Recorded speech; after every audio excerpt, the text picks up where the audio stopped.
Anchor is the easiest way to make a podcast. Anchor gives you everything you need in one place for free, which you can use right from your phone or computer. Creation tools allow you to record and edit your podcast so it sounds great. They'll distribute your podcast for you so it can be heard everywhere: Spotify, Apple Podcasts, Google Podcasts, and many more.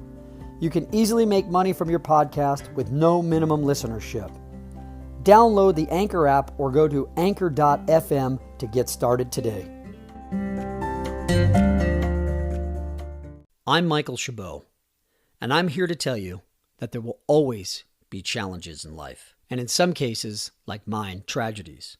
But human beings are resilient. All you need to do is make a decision today. Follow me on this journey to hope, and together we will live, we will learn, and we will grow. And hopefully, we will find some hope in every day. Welcome to my journey to hope. Why hope? Why that word? Because I want to show others that have suffered what I've gone through, that on the other side of it, you can find hope. Hope to move forward, hope to have a life, hope to live, hope to leave. So I hope while I take you on this journey, I can inspire you and help you to move forward from whatever tragedy you've suffered and to show you that there is hope. So first, let's start by talking about who am I? I'm a regular guy, just like you, regular human being, just like you. Hardworking, had some success in my life, married, 3 beautiful kids, was able to take a vacation every summer, living the American dream. And then February 8th, 2018. That day started out like a normal day. One of my children, my daughter Gabriella, my middle child, had just gotten over the flu and was feeling better but not great. The day before, Wednesday, my wife had taken her to the doctor because she had said that when she walked upstairs in our house that she felt short of breath. And we both thought, well, that's odd. Let's take her to the doctor. So my wife took her to the doctor the next day, and the doctor checked her out, listened to her heart, her lungs, took all her vital signs and said, it sounds like everything is good. Her lungs are clear, but let's watch it. And if she's not feeling better in a few days, we'll do an x-ray and see what's going on. So as most of us as parents do, we trusted our doctor and we left there, or I should say they left there, and my daughter came home. And Thursday, February 8th, my daughter woke up, and like me, she suffered from gastrointestinal issues most of her life, which most of us high-stress people do. And, we went through our normal remedies that we do, and I drove her to school, a little bit late that morning, pulled up to the school, walked her inside, signed her in, hugged her, kissed her goodbye, told her I loved her. Little did I know that was the last day I'd ever see her alive. She texted me later that day, probably around, I think it was around 11:30, saying, I don't feel good, I want to come home. And I said, no problem, just text Mama. That's what she called her mother. And I said, just text Mama and have Mama, pick you up and bring you home, which my wife did. And my wife texted me, yeah, she's home, she's going to lay down and take a nap, and we'll see how she feels. And fast forward to about 4 o'clock that afternoon when I get a call from my son, panicked. And I can remember those words clear as day in my head. Papa, Papa, Papa. At the time, my son was 12. And I said to him, what's going on? What's the matter? Put your mother on the phone. And I will remember these words for the rest of my life. Honey, Gabriella's not breathing, she said to me in a panicked and tense voice. And she said, the paramedics are here, she's not breathing, and I'll call you back. And in that moment, I panicked, I cried, I stressed. Anyway, I raced to the hospital and arrived there. And the whole way there, I prayed to God, please God, don't let my daughter die. Please, God, please. And I don't know why, but I already knew that she was gone. I could feel it in my soul.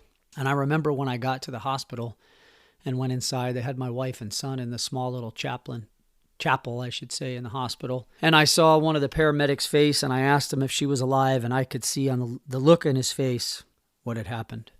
And I thought in that moment, there's no way this can happen. There's no way. There's just no way.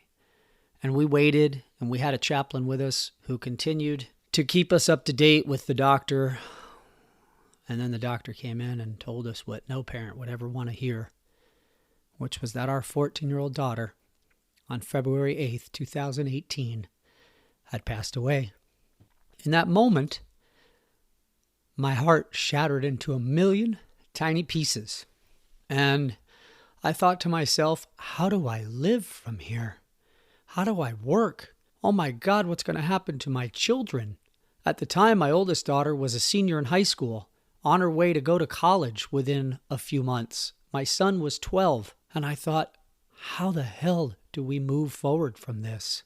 And it's funny, the first person I called was my boss to tell him what happened, and then a couple of my friends. And I just remember in that moment screaming out, no, God, why? Why, God, why? And, I remember them asking us if we could see our daughter, and I remember being reluctant, not wanting to go in the back to see her. But I knew that if I didn't, it would be the thing that I regretted for the rest of my life. And I did. And let me tell you, seeing your child after they've passed away is, I think, one of the hardest things that a human being has to suffer. But I knew that, number one, that I had to see her, I had to kiss her, I had to hug her, I had to say goodbye to her. And I promised her in that moment that I would honor her for the rest of my life. And I told that to my wife and my son. Meanwhile, my oldest daughter wasn't even there. She was at a retreat with her school, which we had to have her brought home and tell her the grave news of what had happened. So that's how this started. A nuclear bomb dropped on my life. I remember leaving the hospital and my wife screaming out and crying at the top of her lungs, I want my baby. I want my baby back. And for days, if not weeks, my wife couldn't even get out of bed. And thankfully, we have some friends who got her out of bed, who showered her, who dressed her, who helped her. And in that moment, I didn't think my wife would ever recover. It was a time that was just a dark place. But what I realized is that I was in shock for months, right? So I planned the funeral with some help with some amazing friends who jumped in at a moment's notice, who I will be forever indebted to. And they helped us put all the details together. And I remember that day I stood up at the funeral and I talked about my daughter, and I had people say to me, you showed everybody today what it meant to be a man. And I was on autopilot. I just dug down deep and did what I knew I had to do for my family and for my daughter. And in reflection, I realized it showed me how resilient human beings can be, how tough we really are in the face of adversity, whether you think you are or you're not. And what proceeded after that was a very long, dark, difficult year. As of today, it's almost a year and 4 months since my 14-year-old daughter passed. And by the way, it was 1 week to the day from her 15th birthday. So 1 week after she passed, we had to celebrate her birthday. And I didn't work very much. I was fortunate. My company had a foundation, and they helped me with some financial burdens. Now, thankfully, I was smart. With all my success, I put away a nice nest egg because that's what my parents always taught me to do. It was, as I said, just a very difficult, dark year. I've always been somebody who's been in shape. I stopped working out. I started to drink a lot because I thought that alcohol would help me. I wasn't sure if our marriage could survive. I headed down just a dark, dark hole. So I decided that I wanted to start working out again, right? I didn't like the way I looked, and I thought working out might help me. And so I started working out. And when I worked out, I was binge watching Netflix shows. And every moment of every day that I had a moment to myself, I was binge watching Netflix. Every day when I woke up, every moment before I went to bed, and sometimes even when I went to sleep, and I'd wake up in the middle of the night and start watching again. It was out of control. I was spiraling into a deep, dark depression, never thinking that I would find myself ever again, but worried about how I was going to support my family as I watched my children suffer, took my daughter off to college to another state, and watched my son go from, straight A's in school to barely passing. And then I discovered a show on YouTube called Impact Theory. And the first few times I listened to it, I thought it was interesting, but what caught my eye is he says motivation is bullshit. And I thought, isn't that interesting? Anyway, I listened, And so many of the people who had great success stories had great hardship before they found success. But what I found myself doing was listening to them and going, yeah, you have no idea what hardship is. You have no idea what pain is. And I found myself getting angry instead of listening to the messages. But I kept listening, and I kept listening, and I kept listening. And fast forward a little bit more, I used to have a business coach. And he reached out to me and said, I'm checking on you, want to see what you're doing. And we had a long talk. And he said, look, if you really want to dig yourself out of this hole, you got to put your balls on the line. Hire me. Give me your credit card right now. Give me a deposit. It's action creates action. And I was scared to death. Or the better word is I was scared shitless. But I did it. This was coming on, I would say, probably our first Christmas without my daughter and close to the anniversary of her passing. I coached ice hockey, and I still coach ice hockey, but I coached ice hockey the year that she passed, and it truly saved my life.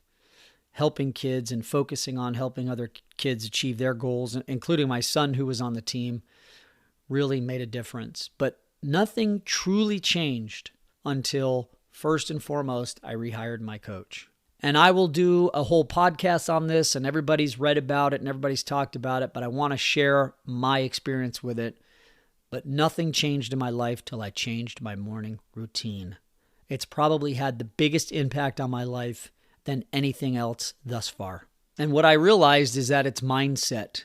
Your mindset, what you think, what you become. We've all heard this and we think we know it, but let me tell you, thinking and how you feel and what you think about yourself changes everything. And I saw it in the team that I was coaching. I was angry and I was miserable and they weren't performing. And one moment I said, you know what? I need to see what is bothering them. And I had so many kids that were saying, Coach, I'm not good enough. Coach, I can't do it. Coach, I don't believe in myself. And I said, that's what we got to focus on. We got to focus on them believing in themselves that they can do it no matter what the odds are. And so fast forward again, we're at 2019, February, and I get a call or an email, I should say, from one of my son's teachers saying that he's failing her class. My son always, as I said, has been a straight A student, so it really caught me off guard. So I reached out to the principal and his counselor and the teacher, and we set up a meeting. And first it was a meeting with us parents and the teachers and the counselor, and we were talking. We were talking about my son and his journey and where he was and what was happening. And I heard a voice that came from the top of the room in the left-hand corner over my shoulder. And it said to me, it's time. And I looked up into the corner of the room to see if there was anything there, and there wasn't. And again, I heard a voice, and it was a man's voice. And it said, it's time. And in my head, I said, okay, it's time. It's time to get back to work. It's time to live. It's time to re-engage. Now, I won't tell you that the next day I got up with vim and vigor and was back to work and back to myself and a great person. Not even close. But I knew in my head that it was time to start the journey. Time to start the process. Time to move forward. You see, when you lose a child, you can never move on. You can never get over it. It's a hole in your heart that will never, ever go away. But I truly believe that you can move forward. And I believe with every part of my being that your child that has passed would want nothing more for you than for you to move forward in life. The week after the anniversary of my daughter's passing, we were in Salt Lake City, Utah, or actually Provo, Utah, for a hockey tournament. And the night of her birthday, I had a dream with her in it. And in that dream, she spoke to me and she said, I'm happy. I'm happy, Poppy. That's what my kids call me. And she said, I'm happy. And I woke up at 4 o'clock in the morning, 4:30 in the morning, something like that. It was pitch black in the room. And I swear I felt like we had a direct connection. And I spoke to her and I apologized to her. And I said, I'm sorry. I haven't been honoring you like I promised, but I promise you this. Moving forward, I will. And so when I got back from that trip, I started my morning routine, getting up at 5:30 in the morning, working out, and doing all the other things that I'll share with you in another podcast. But that was the beginning of the change. And the one thing that my coach required me to do while I was working out in the morning, which was a complete 180 from what I had been doing, is no music, no Netflix. It's learn and burn time. While you're building your body, you're building your mind. You're feeding your brain. And so I continued to listen to impact theory, but now with a different mind, with a different heart. What I realized in my journey this far is that everybody's tragedy is their own. It doesn't matter what it was. It's your own tragedy, and to you, it's the worst thing that could ever happen. And I appreciate that now. I understand that now. I don't compare my tragedy to others. What I compare is that they had the grit and the fortitude and the strength to get up off the mat and fight and make a difference. And that is what about being a powerful human being. And that's what our Creator, the universe, whatever you believe, wants for us and from us. And so as I listened to impact theory, I started to find other people that I liked and listened to them and started following them. Jim Kwik, he's all about the brain. Ed Mylett, maxing out. Ed also has changed my life. And then I discovered Andy Frisella. He owns a supplement company and supplement superstores. And he's a regular guy. He's middle America, regular guy who's achieved extraordinary success by doing things that make a difference. And one of the quotes that I heard on his podcast is, look, there's no magic pill. The key to success is mastering the mundane. Learning to do the mundane things over and over and over again is how people become successful. Most people don't want to do. Getting up every day at 5 a.m., which, by the way, now I get up at 5:10 and I'm pushing it to 5 a.m. next week. Getting up early, working out, doing those things that it takes to be great, making the phone calls you have to make, showing up on time. It's doing those things. But here's what I want to share with you. And this is what this podcast will be all about. So I belong to many grief groups on Facebook. And I see posts all the time from people who are 2 years, 3 years, 5 years, 10 years into this journey of losing a child. And they're still stuck. They're still miserable. They're still not living a life. And I know in my heart of hearts that none of our children would want that for us. None of them. Period. Just like if we pass, we don't want our children to suffer. We want them to remember us and smile and live and honor us for what we did for them. And so that's my goal with this podcast, is to give you hope. And I remember the first time I said this to my wife, she was like, hope? There is no hope after your child dies. And I understand where she's coming from because of the deep pain that it cuts into your heart and your body and your soul. But I also understand that there is hope after tragedy. There's hope that you can show others, that you can walk through the fire and out of the darkness and still have a life. It doesn't mean that I don't miss my daughter. I still cry almost every day when I think about her. But I also have her picture on the back of my phone case, and I see her radiant smile and the life in her eyes. And I remember that I'm living for her and for me and for my children and for everybody else in the world who suffered a tragedy. Human beings are resilient. Our Creator built us this way. There's always going to be challenges in life. And I think what I have found that has made a difference in my life is that you're never too old to learn and grow. The moment you stop learning and growing is the moment you start dying. And that is death in itself. And I can tell you this, that I wake up every morning early, and sure, some mornings I'm tired, but I can tell you, I get up, I do my morning routine, and I head into the office charged with energy. And the people that I work with and my clients and my partners, they all say what a difference they see in me, the energy. And so I want you to come with me on this journey of hope, so that you can walk with me, that we can learn and grow together. Remember, I'm no different than you. I'm just a guy that decided that I wanted to move forward. And that's the last thing I want to share with you. I listened to an Impact Theory podcast yesterday, and the guy on there has had extraordinary success, and his story was horrible. His dad died when he was a baby. His mom died when he was 6. He moved in with his grandparents. He was not by his grandparents, but he was sexually molested. And at 16, he decided to turn his life around. And by 19, he was successful. And by his early 20s, he was a multimillionaire. And he said on the podcast, he said, look, I'm no different than any of you. I'm not special. There's no magic pill. And Tom, the host of Impact Theory, said, well, how did you do it? And he said, I made a decision. In that moment, the hairs on my arms stood up because so many people in my transformation and my journey that I've gone through over the last 4 months have said to me, how did you do it? I'm so impressed. And I don't say that to you to boast or brag. I say that to you so you can learn is that I did it because I made a decision. I made a decision to stop. I made a decision to live. I made a decision to make my daughter proud and to honor her. And last but not least, I made a decision for me.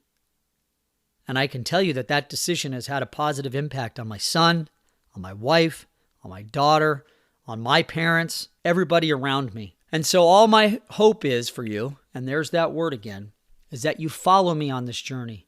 And together on this journey, we will live, we will learn, we will grow, and hopefully we will find some hope in every day.